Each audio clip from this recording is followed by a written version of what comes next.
What's going on there, Hustlites? It's your friendly neighborhood professor coming to you on the PW Hustle Networks. Like, comment, and subscribe to the page. The page that is, is the Phoenix.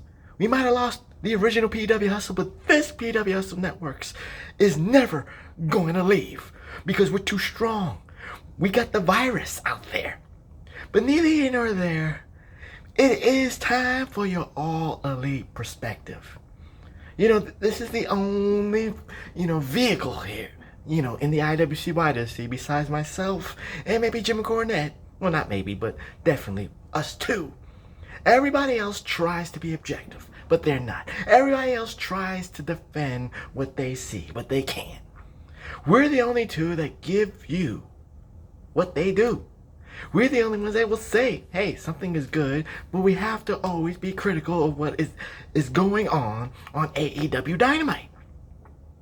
And for the 30 years of Jericho episode on AEW Dynamite, the professor can point out unequivocally what they did wrong again. I mean, this was a golden opportunity for AEW. It was right there in the palm of their hand with 30 years of Jericho, and they squandered it.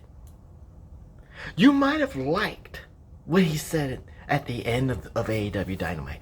You might have liked all the heels coming out and, toasting with a little bit of the bubbly. But the presentation of 30 years of Jericho was so wrong on many fronts. Now, this is where I can actually say there was a handicap to the 30 years of Jericho. You can't, obviously, play highlight clips of Jericho during WWE days. We know this. But yet, why didn't Jericho and why didn't Tony Khan, do the Pro Wrestling Illustrated vehicle? Take all those snapshot photos of him holding belts in every organization. You could have done that.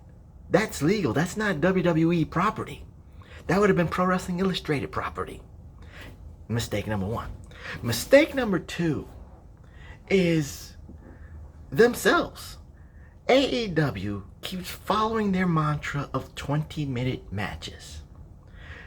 And what was so wrong about the 30 years of Jericho is Jericho should have learned from his years on Monday Night Raw. Should have learned from his years on WWE SmackDown. You need a 10-minute segment before the 9 o'clock hour to celebrate 30 years of Jericho. To pander for 30 years of Jericho. To have Sammy Guevara give the capes. Now you could say, Professor, they already did that once before. But I'm sure that the AEW Marktards would have accepted another, high praise to the Demo God. Because they promoted it.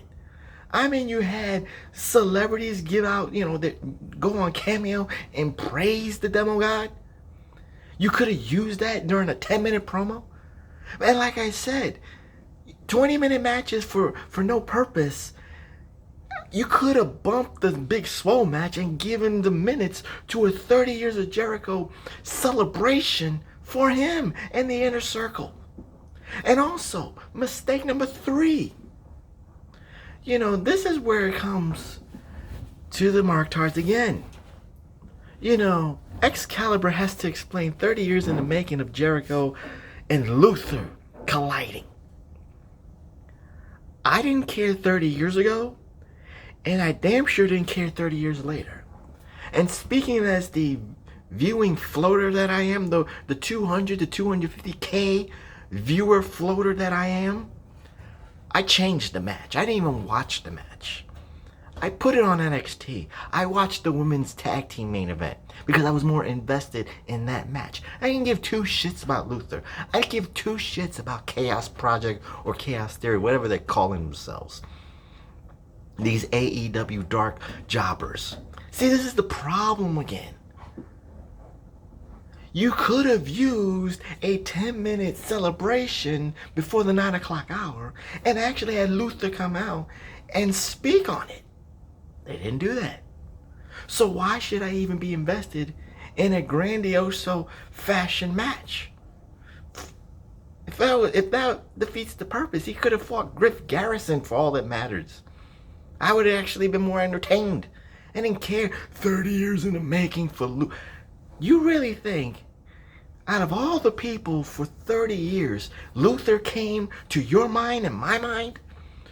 You didn't think like Rock, Mick Foley, Stone Cold, John Cena, Shawn Michaels, Okada, Tanahashi, Naito? You know, that's like a 30-year thing to me.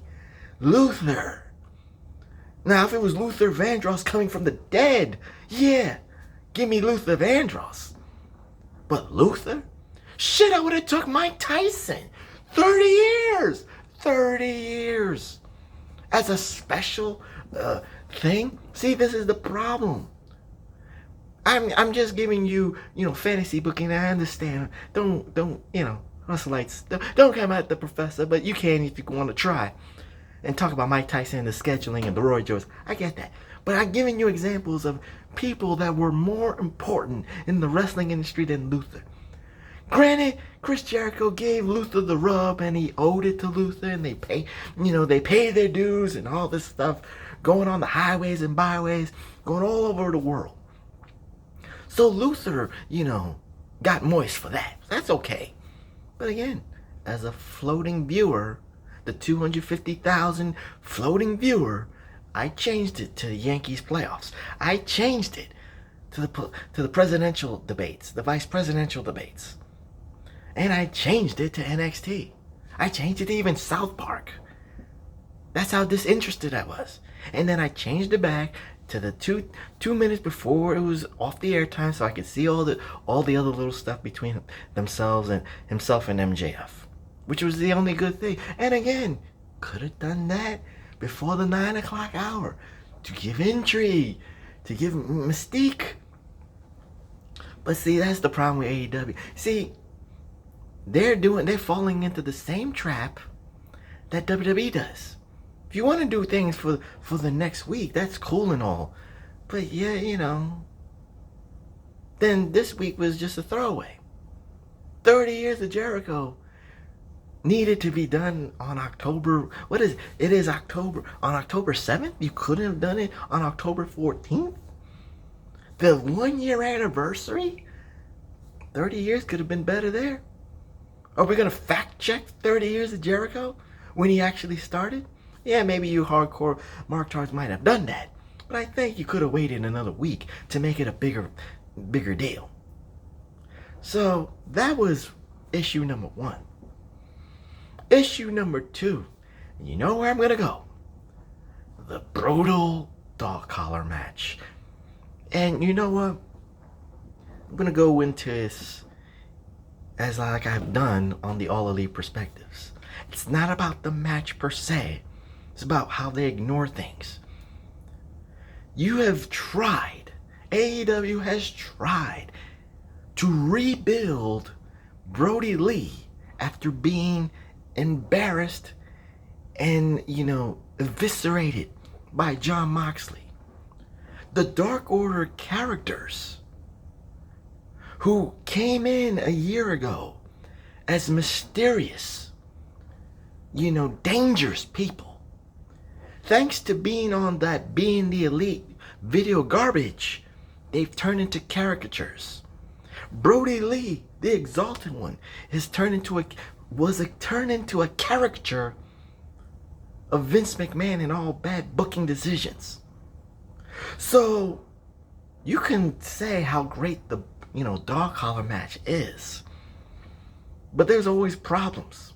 See, if you want to compare what it took for Roddy Piper and Greg Valentine to get to the point of a dog collar match, it was a longer story than what AEW gave you. Brody Lee defeated Cody Rhodes in 3 minutes. Destroyed him, destroyed Brandy Rose, destroyed the Nightmare Family, and Cody wrote himself off. Comes back after a couple of weeks with black hair, a little darker, mysterious. Kind of like, when the Fiend, beats somebody senselessly and then they change their character, so to speak.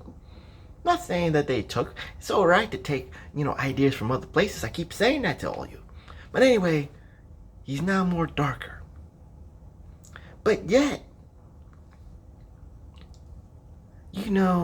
again, you're not building for a big Dynamite episode. You really didn't. It felt so rushed to get to the point of a dog collar match. I mean, granted, you could have done maybe you did a couple of promos here. You could have done the Brandy Rose versus Anna Jay. You could have done 6-mans with Cody and the Nightmare Family against 3 of the Dork Orders. Didn't do that. To build to this dog collar match, they rushed it. And if you keep telling the professor how AEW is good with their storylines, this is proof positive that I wasn't. It was rushed. It was pointless. And it was stupid. The match was good. Don't get me wrong. The blood was good. But yet, what did it accomplish? It was another grandiose payoff for Triple C. Shout out to George Bryce on that. Hopefully he followed over to the new PWSL networks. But anyway, that's neither here nor there. To Triple C, Cody Rhodes. And what happens to our man Brody Lee? What happens to the image of the Dark Order? Yes, they'll be on, Darks and being the Elites and future Dynamites. But your image of the Exalted One. So what are you going to do then?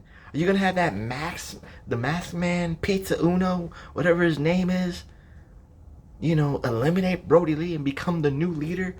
Because why am I afraid of Brody Lee? Why am I afraid? Again, I keep telling you, the image of the Dork Order over the past 6 months has the evolution of it has been so stupid. From dark and mysterious to caricatures and comedic foils. And don't get me started after the match.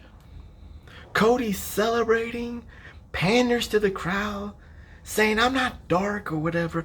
And, people are, all the IWC, YWC members say, the dark hair and being a little bit more meaner, more vicious is a telltale sign that, the AEW's version of the Four Horsemen will come into fruition with himself, FTR, Tully Blanchard, Shawn Spears. That's all fine and good.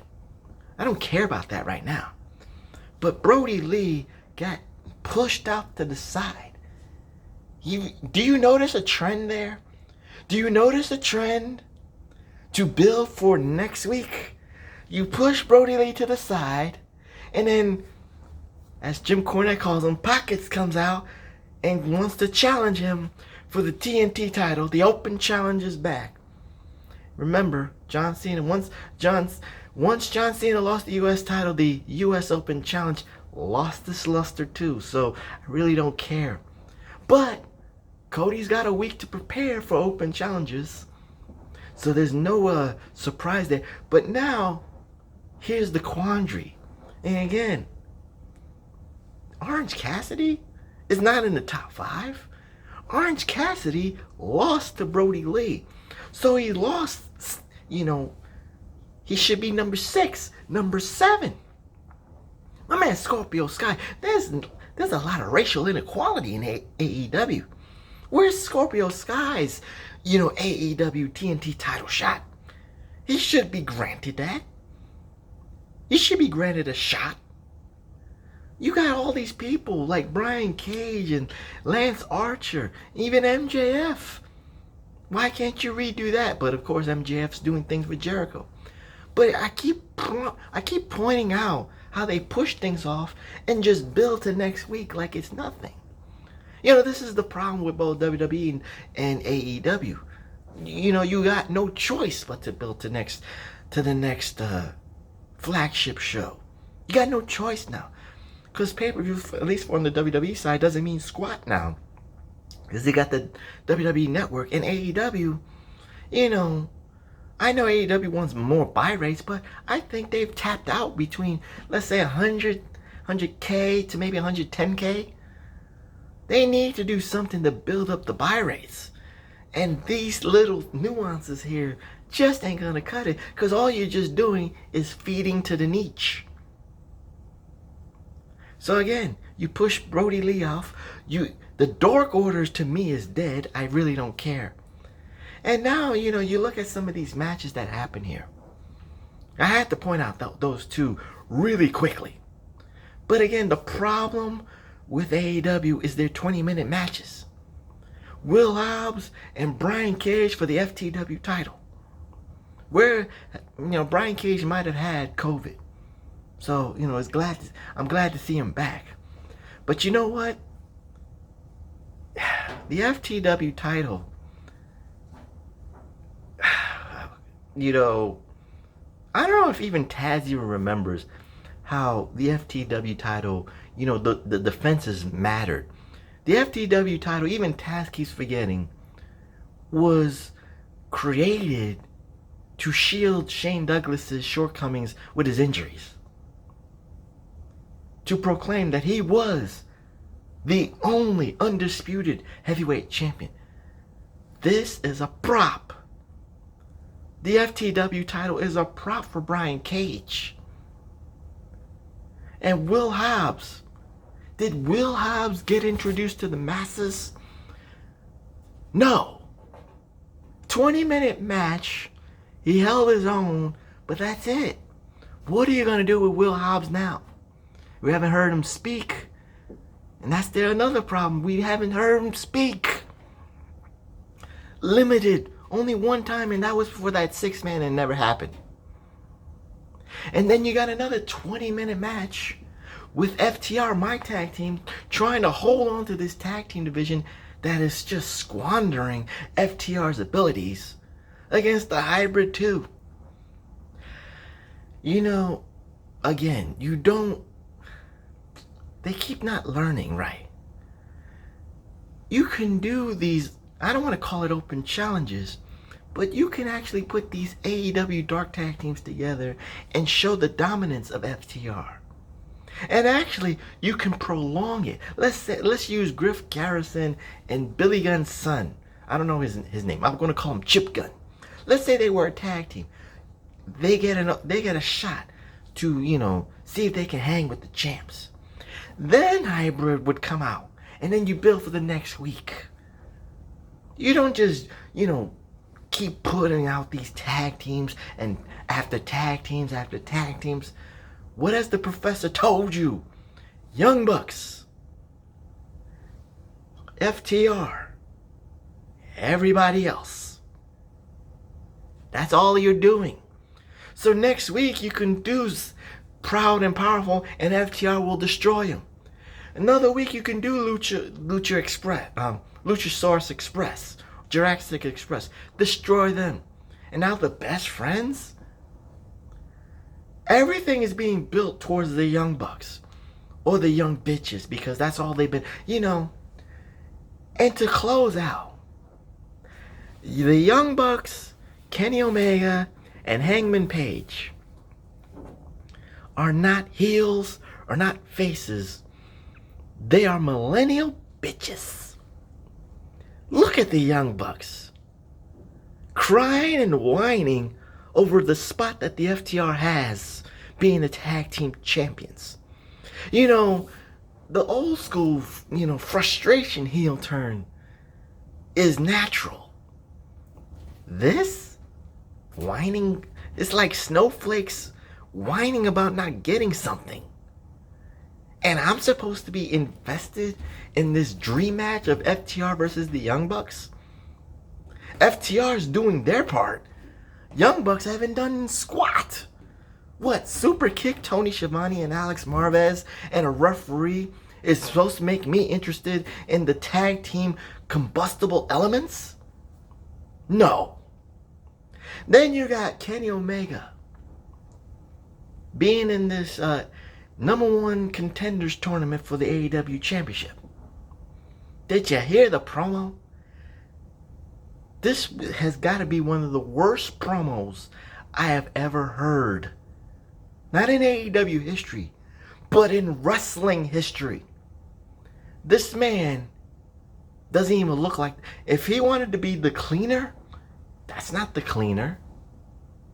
This man is jumbling his words. He's even becoming a whining person. Get away from me, Adam Page. I don't want to think about you. All you had to do is be cold and calculated. When he left Hangman Page at All Out on his own, you know what you could have done on AEW Dynamites? If Alex Marvez would have asked him, what do you think about Adam Page? Or Tony Schiavone would ask the question, what do you think about Adam Page? All Kenny Omega had to do was this.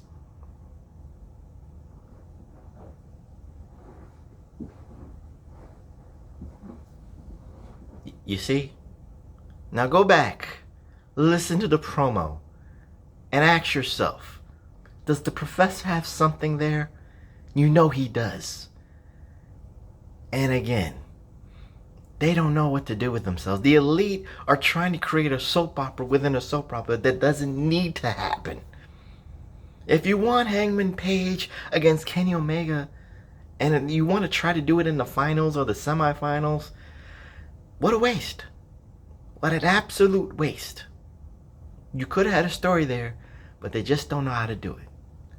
Well, that's my time. I just wanted to do this little All Elite Perspectives here on the new PWSO networks, on the YouTubes. So, like the page, comment on the All Elite Perspectives. You know the professor loves to talk to all the hustleites. And follow me on my Twitter at PROFPWSO. All one, jumbled all together. Professor PWSO on the Twitters.